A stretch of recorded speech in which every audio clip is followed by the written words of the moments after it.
Audio Jungle.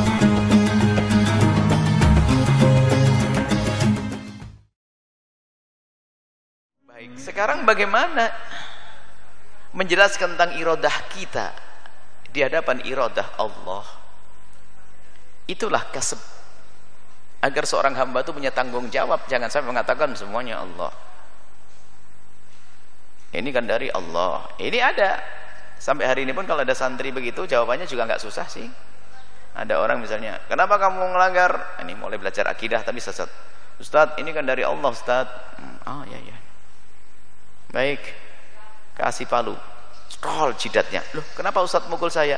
Ini dari Allah. Oh gitu ya, sama dari Allah. Gampang kalau urusan itu. Cuman kita pengen membangun akidah yang benar. Iradah, Allah berkehendak, lalu kita pun berkehendak. Tapi ingat, kehendak kita tidak akan bertentangan dengan kehendak Allah.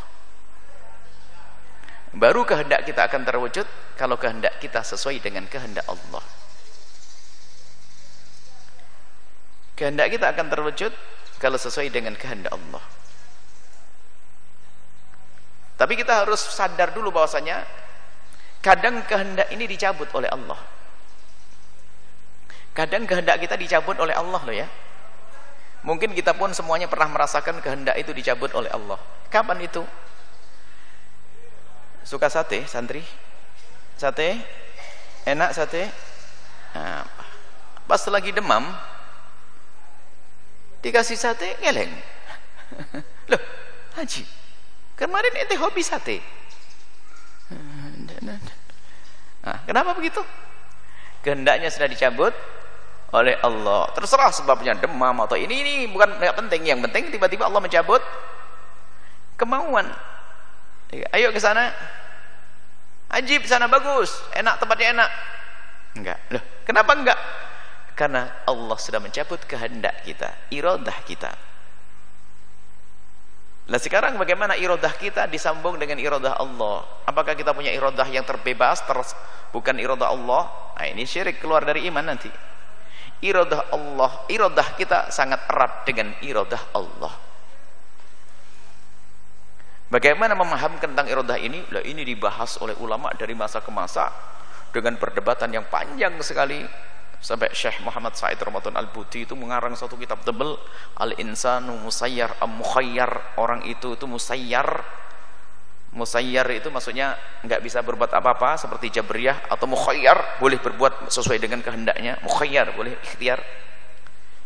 Sampai diringkas lagi Man huwa Sayyidul Qadar dalam bukunya. Kemudian ulama-ulama yang lain bicara tentang Al-Qadar banyak. Nah, bagaimana untuk memahamkan orang antara iradah Allah dengan iradah hamba Allah, agar seorang hamba punya tanggung jawab karena dia juga punya iradah. Yang tidak bisa dipungkiri, kita punya iradah kok, ya enggak?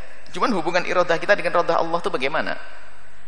Tidak bisa kita pungkiri kalau kita punya iradah. Kita pengen pergi ke sana, lapar, kita bisa makan, ambil jalan ke sini, itu kan kemauan. Saya pengen, ini iradah, saya mau, saya banyak kemauan kok, saya banyak iradah hari ini. Saya pengen ini, pengen itu, pengen ini, pengen berjuang, pengen bangun pondok, pengen ini, pengen, saya punya kemauan, pengen buat media radio, iradah. Cuman jika iradah kita tidak sesuai dengan iradah Allah, nggak akan. Sekarang sederhana, bagaimana posisi iradah kita di hadapan iradah Allah?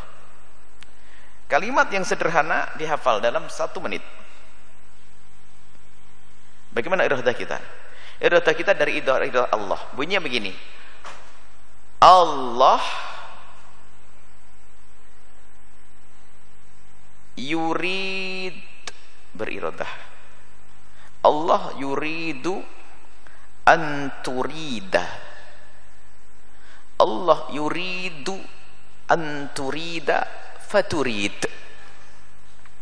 Allah menghendakimu berkehendak, maka engkau berkehendak. Sederhana.